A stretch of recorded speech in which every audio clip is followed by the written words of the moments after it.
এই কি ভাই আপনি লতি তুলতেছেন? জি জি কার জন্য তুলেন?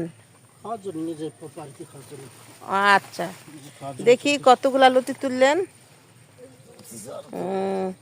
ওরে বাবা, এখানে তো দেখতেছি আপনার পানির ভিতর দিয়ে পাশ দিয়ে কত লতি। ওরে বাবা, এই যে তুলছেন কতগুলা তোলা হয়ে গেছে না? খাওয়ার জন্য, খাওয়ার মাশাআল্লাহ, অনেক লতি হয়েছে।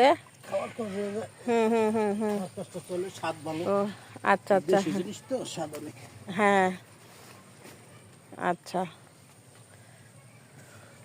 ওরে বাপ রে বাপ, বাবা অনেক বড় বড় লতি। উঠান তো ভাইয়া, উঠান তো আপনি লতিগুলা, অনেক লম্বা লম্বা লতি। হ্যাঁ, ওরে বাবা মাশাআল্লাহ। হ্যাঁ,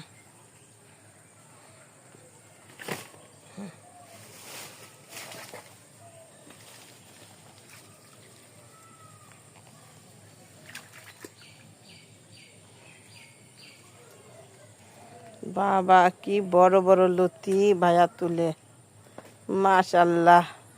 পুকুরের পাড় দিয়ে সব লাগানো কচু গাছ। বাপরে বাপ, কত কচু গাছ। এই যে ছিটাই মিটাই ভাইয়া কত কচু গাছ লাগাইছে। আল্লাহ রহমতে আমার ভাইয়ের মানে লতি আর কিনে খেতে হয় না। এই পাশ দিয়ে পুকুরে চার পাশ দিয়ে কচু গাছ। যে ওই পারে কচু গাছ, বুঝতে পারতেছেন কিনা জানি না। যে